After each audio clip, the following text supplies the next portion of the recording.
Po ang ating looping squeeze 2 compact stroller, cabin size po siya, good for newborn up to 3 years old. So ayan, so for rent po ito, again for rent lang po, not for sale. Okay, so ito po yung condition po ng ating pong stroller. So ito po yung kanyang canopy, color gray po siya, wala po siyang faded or discoloration.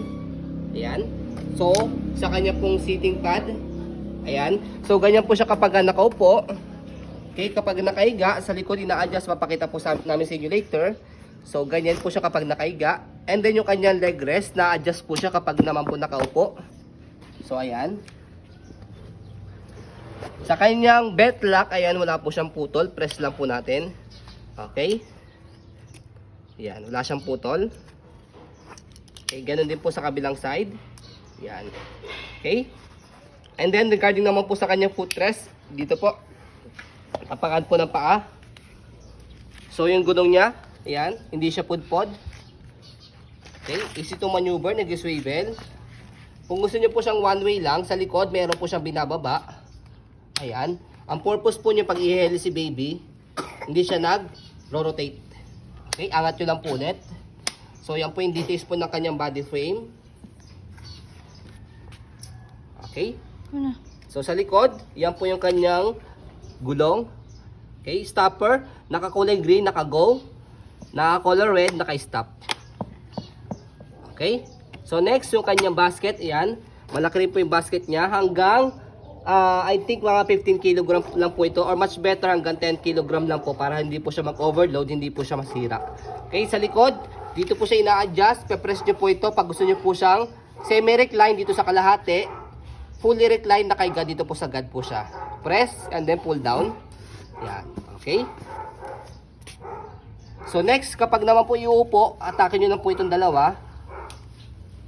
Okay. And then, atak lang po. Yan. Yan. Hindi siya nakaayos. Yan. Yan. Ayusin natin.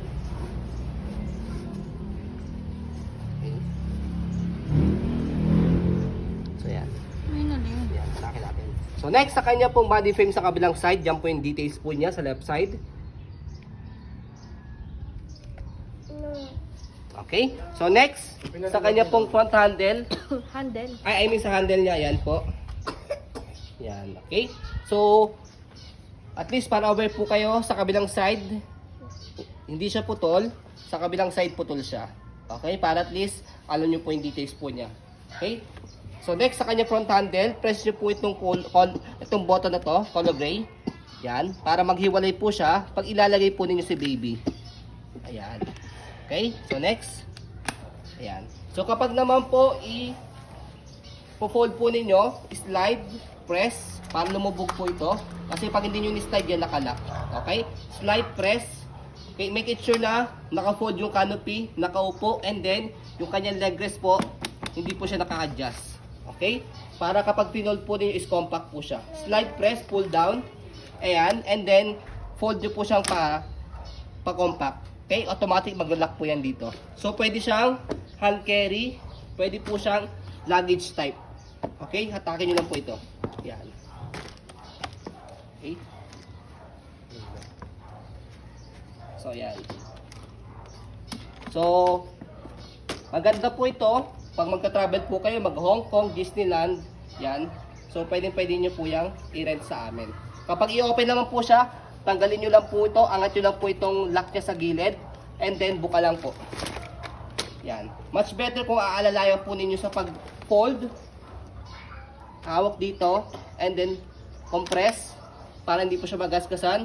Kapag i-open, buka, hawak sa kabilang front handle pati po dito, tapos, bukan nyo lang kung ganyan. Okay? Para iwas lang po siya magasgasan. Okay? So, yun po ang ating pong for-rent na looping squeeze 2 cabin size compact stroller. So, yun po. Maraming salamat. Have a nice day and God bless po.